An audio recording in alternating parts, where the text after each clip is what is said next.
How many you got?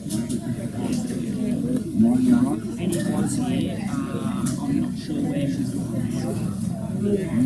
day at a time doing this. And it's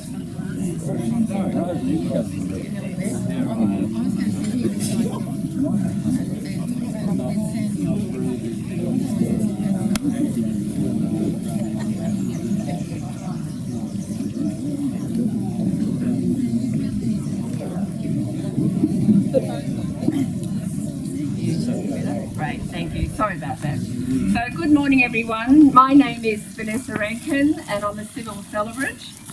And it is my great privilege to conduct this service today for Diana Mary Anderson.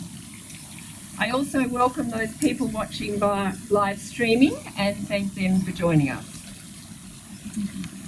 I would like to thank you all for your attendance here today in honour of Di, also fondly known as Danny, as her father called her. Some know her as Di or Diana, and as she would remind Sandy, it's Princess Diana. So we gather here today in the memory of Di and to extend our deepest sympathy to all who mourn her death. We especially express our sincere sympathy to her family, her husband John, her daughter Sandy and Wes, Di's grandchildren Lockie, Angus and Hugh. We also think of Di's sister Penny and her brother Henno, who's deceased. We're now going to listen to the song Danny Boy, remembering Di and her father, and that this was an important song in their lives. Oh, Danny boy, the pipes are calling from glen to glen and down the mountainside.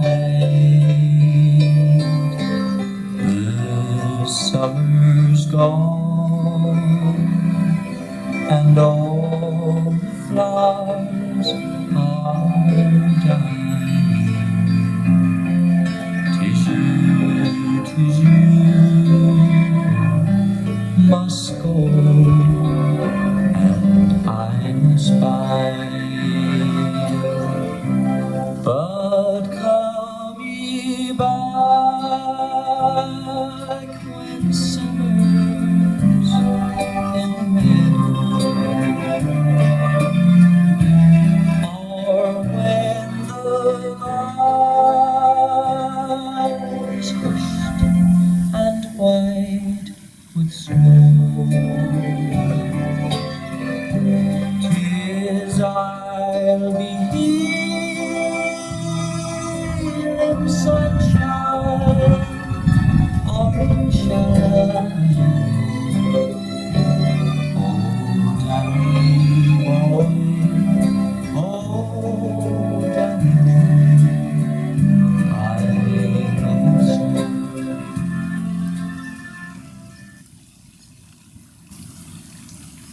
So I'd now like to call upon Di's sister Penny Galbraith to come forward and read a poem, God's Garden.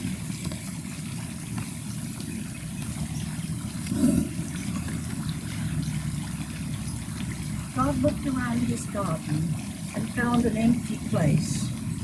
He then looked down upon the earth and saw your tired face. He put his arms around you and lifted you to rest. God's garden must be beautiful. He always takes the best. He knew that you were weary. He knew things weren't the same. He knew that you would never get well on earth again. He saw the road was getting rough and the hills were hard to climb. So he closed your weary eyelids and whispered, "Peace be thine." It broke our hearts to lose you, but you didn't go alone. For part of us went with you the day God called you home. Thank you, Penny. So we have come together to honour, commemorate and give thanks for the life of Di. Today we will mourn her leaving us, honour her life and death, and reverently farewell her body and comfort each other. It is very significant that we gather here today at this beautiful property, Langi Homestead, as it was about 33 years ago that John and Di called into Langi to inquire if they could buy 10 or 20 acres of the front paddock near the river to build their dream home. And after many hours of conjovial discussion, a few bottles of red wine, a handshake deal at 4 o'clock in the morning, by the end of the visit, John tells me he and Di had purchased 300 acres. So they were lucky to have this opportunity to buy part of this magnificent property, and they did build their beautiful home, which we can actually see just down here from this vantage point. And I've since been told about that little soiree, that the contract was written on the back of a table napkin. Is that right, John? Mm-hmm. So today is a time to share thoughts and memories of Di and to provide some consolation to her family and friends who will miss her greatly.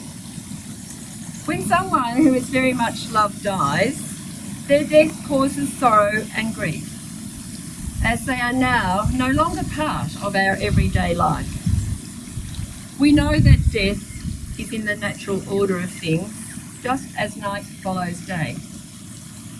Yet we know it is hard to face death, as it represents the loss of someone we love and who played a unique part in our lives. You are sharing your grief as you mourn Di, and I hope you can derive some comfort from this as you remember her and the wonderful memories you have of her, some of which you hold in common, but others are very personal to each of you.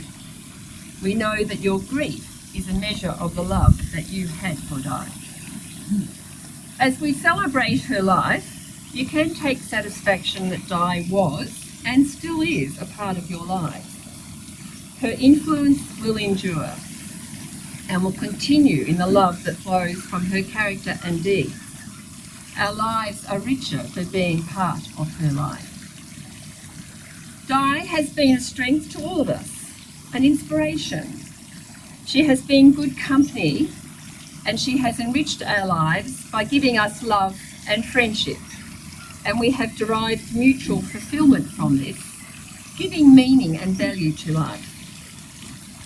Di had a privileged life, a wonderful childhood. Growing up in the country, Di particularly loved farm life, working with her dad.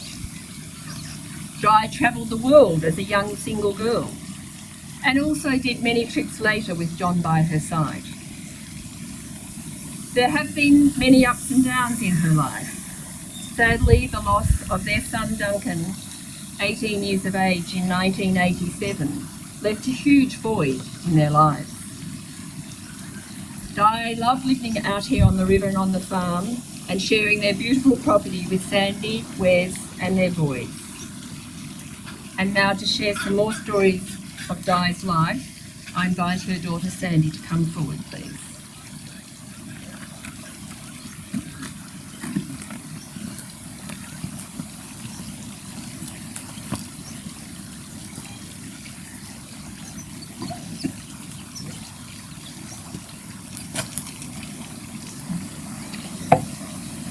Di Anderson.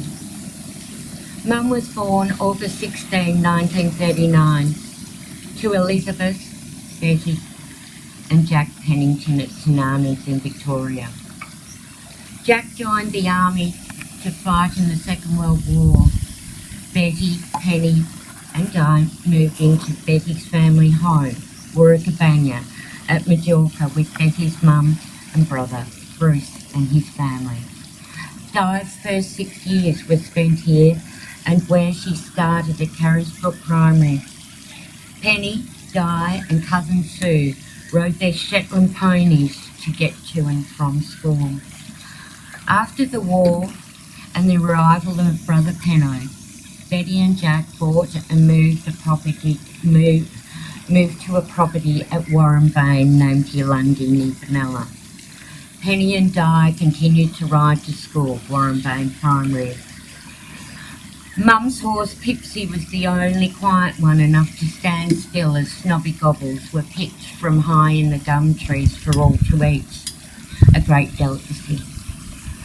Pipsy was also a great escape artist, as sometimes the teacher would have to give Di a dink home on his bike as Pipsy had already gone home. Mum loved to ride and spent many hours with Jack riding around the farm and checking the telephone lines through the reef hills, checking no trees had fallen on the party line. After Warrenbane Primary, Di followed Penny to Clyde on Mount Macedon as a boarder. Not very academic, she spent many hours gazing out the window dreaming she was out riding on her new horse Langi. Mum quickly picked up the nickname Tondi and was fondly known as this in her early life. Mum did enjoy sport and played in the second hockey team and the first tennis, and was also a prefect in her last year at school. Di then had a fantastic year at home, helping to start the Benalla Ski Club, including building the first lodge. There's a photo on the wall at the club of Mum chopping down the first tree. Many comment, what an awesome backswing.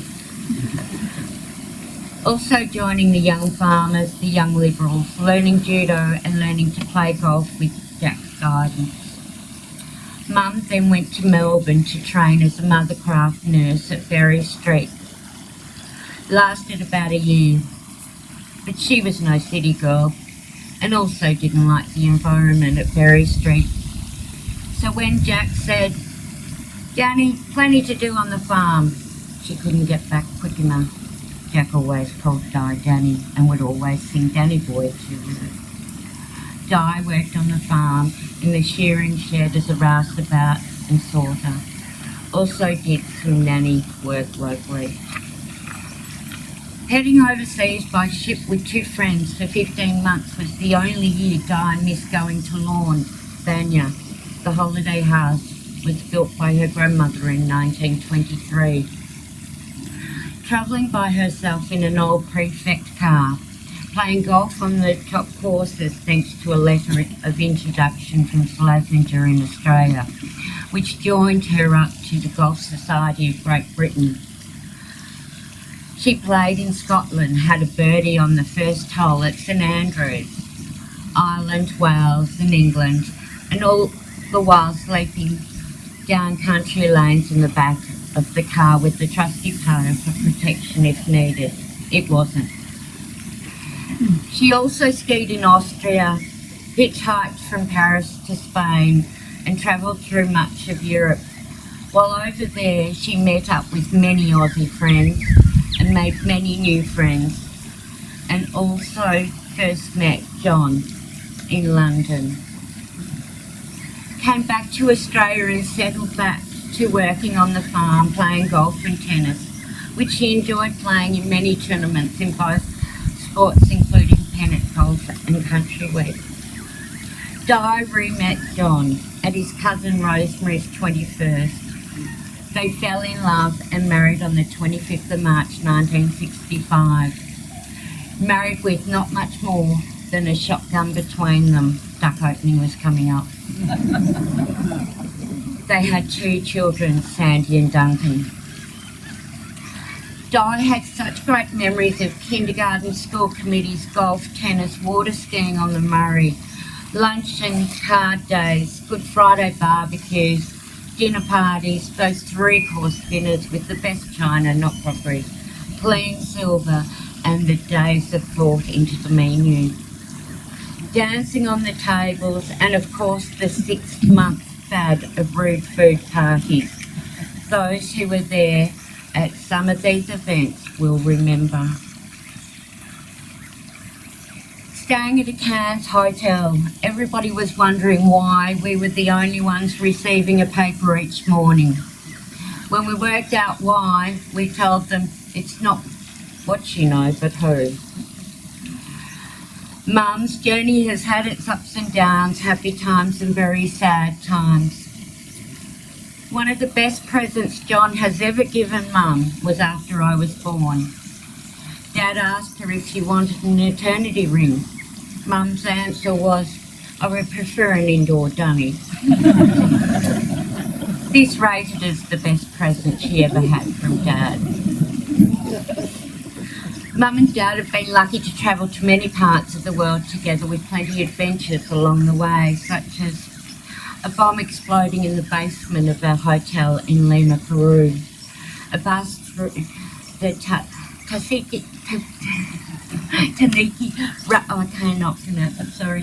Ranges, South Africa, to the sound of Swan Lake, double dinking on a scooter through the Greek Isles. Hold on to your hat, Di. Bronwyn Bishop given our room on Thursday Island, forcing them to do a midnight dash through crocodile and shark-infested waters in a tinny. Catching barramundi off the Kimberley coast. Driving the Nullarbor, we're just short of the turn-off to the west. The radiator got a crack. No one open in Port Lincoln. Mum and Dad's business adventures. John and Ponty went into the Toyota franchise. Mum always got use of a second-hand vehicle, which weren't always in the best condition. One time she picked up a vehicle from Ponty, being pregnant with Duncan or I. Now, Di, if the car won't start, just sit on the bonnet and jump up and down a couple of times and it will go.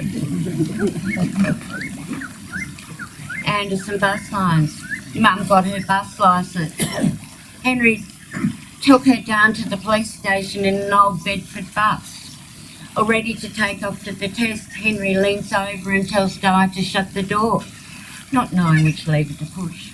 Pushing the first one she saw, and out came the hand stop sign. Dad decided to go into the caravan business while still running the bus business.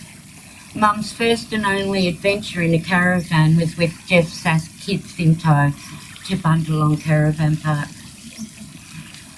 When they were sitting having a drink, the front jack gave way, the caravan fell to the ground.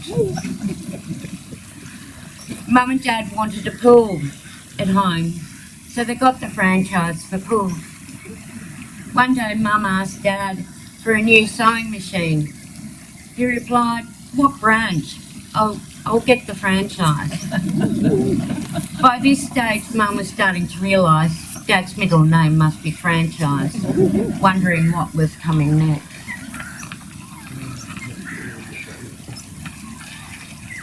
The loss of Duncan on the 22nd of March in 1986 was one I don't think she ever recovered from, but soldiered on as one does.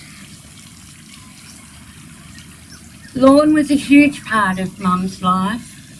If the walls of the original house and the new house could talk, there would be many more stories to tell. Mum was so proud to be a grandmother to Lockie, Angus and Hugh. Loved hearing about their adventures. Words from Lockie. Mum used to sing, "Lockie, you with Amy." Lockie always loved sharing a birthday with her, even though they were a day apart. Mum's 40th became a 41st to include Lockie's first birthday. Words from Angus. Loved Grandma's advice leading towards career. Mum loved getting to experience Angus's chef skills just recently. We'd asked Angus to make a booking for us. On arrival, we were told to sit at Chef Angus's table. Angus personally delivered the entree to the table. When Mum realised Angus was the dessert chef for the night, she ordered dessert. Very unusual for her. The lemon tart set her taste buds on fire, and she dreamed of having another lemon tart made by Angus. And Hugh's going to say his own words.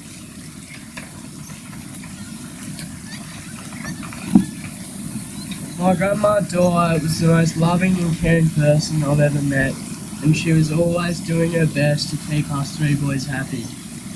My most treasured memory of Grandma was when she was looking after me after school one day. So I rode my bike around to her house, and the first thing I noticed was the scent of a freshly cooked roast lamb wafting from the oven. I had great conversations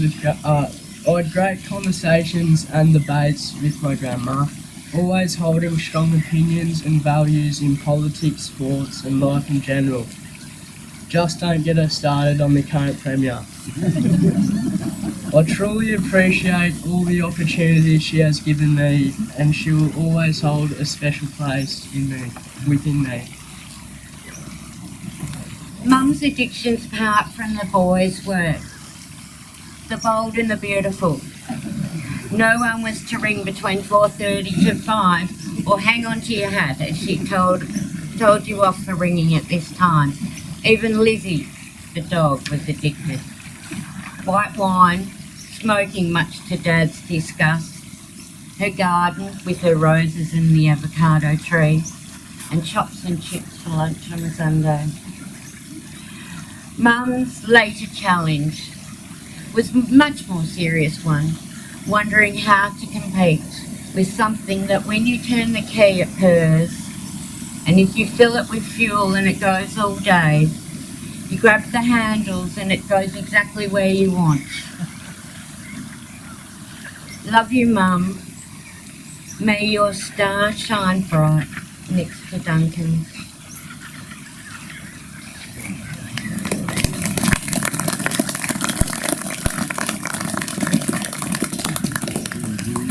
Thank you, Sandy and Hugh.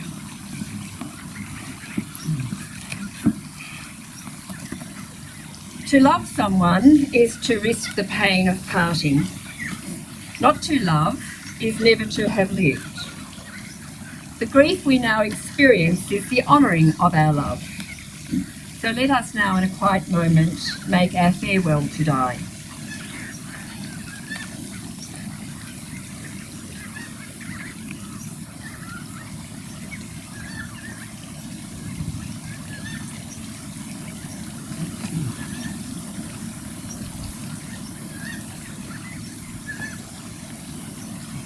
We have been remembering with affection and gratitude the life of Di and recalling what a loving, happy, compassionate and good person that she has been.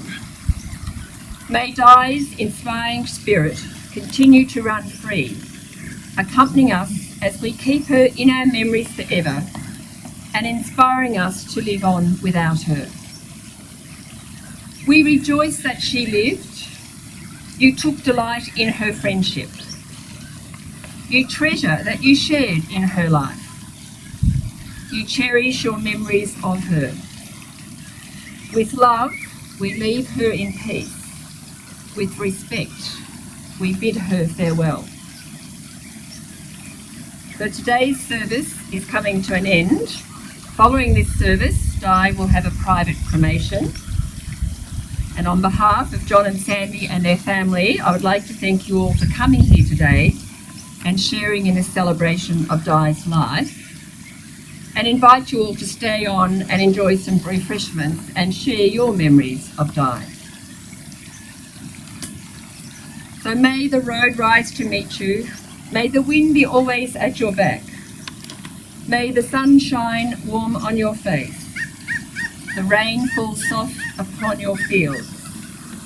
Until we meet again, may God hold you in the palm of his hand.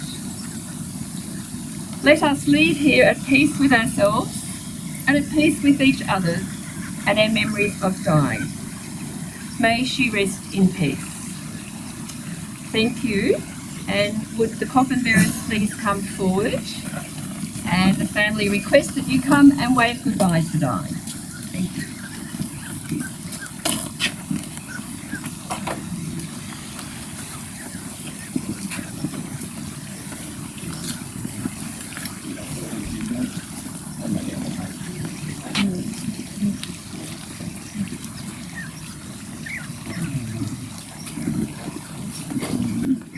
You all like to stand? and follow out to the hearse when the coffin leaves.